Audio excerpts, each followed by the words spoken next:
కానీ అందుకని లోతైన దర్యాప్తు జరపాల్సిన అవసరం మటుకుంది. ఇంతకంటే మనం జన సైనికులకు మాత్రం సిబిఐ కూడా ఏం చేస్తుంది అనేది కూడా చూడాల్సి ఉంటుంది.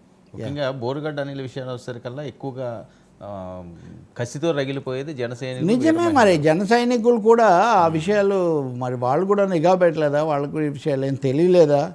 ఇప్పుడు తప్పకుండా మళ్ళీ పవన్ అనాల్సి వస్తుంది, మరి అనాలి కదా. హోంశాఖ నిర్వహణ వాటి మీద ఆయన మళ్ళీ కామెంట్ చేస్తాడా మనం చూడాలి. ఇందాక నేను మహిళా దినోత్సవం ఆ విషయం నేను మీకు ఇక్కడే వచ్చింది కాబట్టి ఒక అంశం చెప్తాను. మొన్న ఆంధ్రప్రదేశ్ శాసనసభలో ఒక అంశం వచ్చింది, గంజాయి, మాదక ద్రవ్యాలు, వీటి నివారణ, వీటికి సంబంధించి. కడప ఆమె మాధవిరెడ్డి, కడప రెడ్డి మన మీడియా భాషలో ఆమె మాట్లాడుతూ చెప్తున్నారు, స్కూళ్ళ దగ్గర చాక్లెట్లు, పప్పర్మెంట్లు ఇవన్నీ అమ్ముతున్నారు, వాటిలో కూడా ఇవి పెట్టి ఆడపిల్లలకు ఇది అలవాటు చేస్తున్నారు. ఆడపిల్లలకు అనేది మాట ఆమె స్పెసిఫిక్గా అన్నారు 1-2 సార్లు. దీని మీద ఏదో ఒకటి చేయాలి. గంజాయి సాగించే వాళ్ళ ఎకరాలు తగ్గాయని ప్రభుత్వం చెప్తుంది, బాగానే ఉంది, కానీ పరిస్థితి ఇలా ఉందని ఆమె అన్నారు. ఆమె అధికార పార్టీ ఆమె కదా. అనిత గారు హోంమంత్రిగా కొంత తగ్గింది, మేము చర్యలు తీసుకున్నాము, అది ఇది చెప్పారు. కానీ రోజా మాజీ మంత్రి గత శాసనసభలో దాదాపు అనితకు రోజాకు మధ్యలో జరిగిన హోరాహోరీ మనకు అందరికీ తెలుసు, చర్యలకు గురి కావటం ఇదంతా.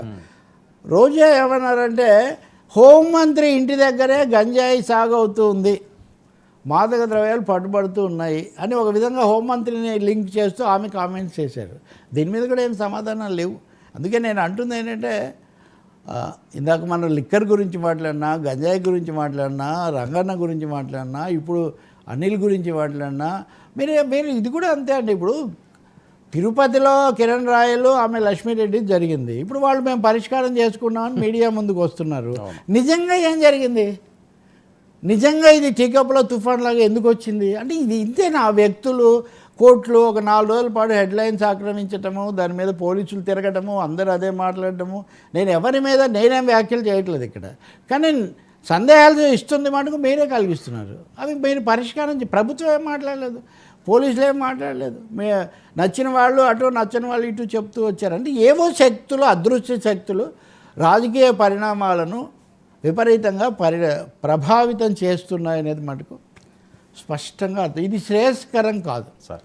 మనం ఇప్పుడు అమరావతి మీద, పోలవరం మీద, నదీ జలాల మీద, డిఎస్సి మీద, పిల్లల చదువుల మీద, ఇదిగో గంజాయి నిర్మూలన మీద ఇందాకే నన్ను యువజన సంఘం వాళ్ళు అడుగుతుంటే రాసిస్తున్నారు. రేపు 23వ తారీఖు భగత్ సింగ్ దీని సంస్మరణ దినం సందర్భంగా గంజాయి ఇవి లేకుండా వాటి మీద మేము పోరాడతామని వాళ్ళు అంటున్నట్టుగా.